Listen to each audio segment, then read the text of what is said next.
to bring that to the fore, that these people are now still purchasing lethal weapons against our citizens, that would really make a lot of people unhappy. So that's the kind of stuff I like to do. I'm amazed that every day, both on radio and TV, extensive coverage of Syria, the young people, what's happening to people in Syria and now again in Egypt. And there's almost no coverage of what's happening to our young people. And it makes you think, how do we spread the information except by the internet? And it's being monitored so carefully. And I found if I'm interested in tennis, all of a sudden I'm getting suggestions to go to tennis sites. That's when I realized they're listening to. They know everything. Listening to me. That's exactly but not in a positive way. Yeah. Every time you write something, all the ads are keyed towards what you were saying. What you said. Yeah. It's scary. It is. It's really, really scary. Well, what else? What are you saying to young people? Do you have much contact? You're visiting the site here, right? And occasionally, but my problem is that I don't have time. Well, you're doing your job, I guess. I know. I get up at 3 o'clock in the morning and get picked up to take him to a studio to do a show in New York. I don't know how often I've gotten up at 3 o'clock in the morning to be picked up at 4 to do a morning show somewhere on the East Coast. And then in the afternoon, it's the Canadians. They want me to come to the studio and send a driver to pick me up. So my day is every 10 minutes something. It's unbelievable what has been happening. And to me, it is all good. But it doesn't leave me time to do the activism that I like to do. But I do communicate with all these people all over the world. Well, it's amazing that we have this moment in time, very important moment in time, to make the change in consciousness and see each other differently. And I just think we have to smile and get up at 3 o'clock in the morning and do whatever is available. I know I had an 80th birthday party, and I launched my effort of Us for President, and I was up the week before every night at 3 o'clock thinking about it, and I haven't had that much energy in years. I know. Well, I told somebody, they said, you seem to be more pepped up now than you were before. And I said, pepper spray is a good stimulator. Well, I'm not going to go that route, but well, I'm not choosing to go that route, let's put it that way. But if it happens, it happens. I'm not staying away. Are you feeling hopeful? Yes. What do you think Occupy's priority should be? Should we be focused on Citizens United, Glass-Steagall, organizing our local communities and neighborhoods? Where do you think our energy should be? Well, the way my priorities go are stop the war first, because everything else suffers because of the spending of the money on wars and making nations our enemies. We're making more enemies per square inch than we've ever seen in our lifetime. And after that, after the peace, comes education, environment, and jobs. But it all depends on stopping the wars first, because without money, none of the other things can happen. And I'm going to Olympia and speak to corporate personhood on Monday against the Citizens United. So that is something that we really need to do, step up. And we're going to talk about it in Olympia, and we're going to talk about it in front of the Supreme Court in January. That is definitely one of the more important things. We need to get our system changed so that ordinary people can run for office.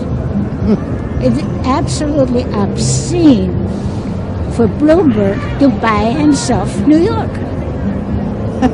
And not take a salary. Wasn't that nice of him? I cannot imagine a democracy that lets this absurdity happen. And we had one here who gave himself $200,000 or more to run for city council, for God's sake, in a small town. He lost, by the way. Oh, did he? He lost to our present mayor, whom I supported to the hilt. Well, to call ourselves a democratic society is It's a misnomer. It's a misnomer. Call it an oligarchy, a plutocracy, a tyrannical state. Any of those, and nobody believes that. That's you can't. Not only do they not know what those words mean, unfortunately, but they don't think it applies to us in the United States. No, they don't understand. Most people do not understand. I do think they understand that you can buy anything. I mean, I do think there's that a level of cynicism in our society that you buy an office. Well, they have seen it happen. Yeah, all the time. Well, in Bellingham, a second time around, Costco was able to buy having liquor in more available in stores. And does anybody understand that alcoholism is a major worldwide dis-ease that causes more damage than almost anything you can think of? And then we have the war on marijuana, which is such a double standard, defies description. Well, I haven't said it publicly, but I probably will soon, that I think grandmas ought to start growing that weed in their backyard gardens, because it's excellent for pain. It's excellent for depression, and it would take the crime out of it. There wouldn't be fights over whether the tobacco company was going to take over the marijuana profits, because it can grow anywhere, and it really is a medicine, and it's natural. But I got one more question. We should probably wrap things up soon. So, do you think that the Occupy movement and the Tea Party movement have any similarities that you think would be important for us to work together to try to address? Because I know that they feel that the government is totally corrupt. That's always been their big bag. They also have a bunch of social issue things that I don't agree with. But I think that it would be relevant for us to work together to try to at least work on Citizens United together. Do you think that it's worthwhile to try to team up with the Tea Party? Well, we do have some little touch points together, but I think the differences are way too large to actually embrace them as cohorts. they don't seem to think that the corporations run the government. No. They don't make that connection They have the somehow. corporations, you leave those alone. Yeah. And so, we can work towards embracing the things that we touch on together. But we shouldn't really go much further than that, I don't think, because not only do they have some really strange ideas about how things should be run, they also don't have an awful lot of friends. They sound like they do, but they really don't. They really don't. So I think it'd be a waste of time to make any great overtures towards embracing them. What would you suggest be next for the Occupy movement? Where should we go from camps in parks? What comes? What'll involve? I keep thinking that we 99% and 1%, but to me it's the wannabes in the 99% that are the biggest obstacle to changing the system. I mean, even very low income people don't want to make any changes because they want to be rich too. And it's a belief that anybody can be rich and that that's the way to go. It seems to me to be the most important goal of Americans.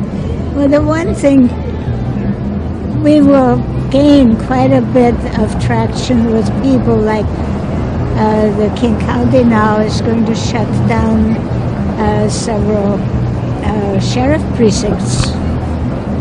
So there'll be some sheriffs out there without a big badge on. And I don't know how many of them are going to be 99%ers, but it can't hurt to talk to them and say, you know, this is what happens. And it happens in Tacoma to 300 police and fire people are going to be laid off in January. And fire stations in neighborhoods closed. That's what we need to get up. This corporate structure that we live under has damaged the wages of our population and is now reaching up into the ranks of the servants, and it is reaching into the fire stations. There's somewhere in back east in Tennessee or somewhere, they don't have a fire station. And they have to pay the neighboring fire station so much money before they'll even come out to stop the fire. This is what needs to be out there. This is what the people need to hear. Because they think, oh, we just don't like what's going on, but we have a reason, and those are the reasons.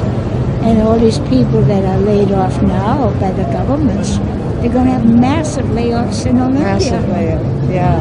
And they don't think about that. And they never think about what happens next.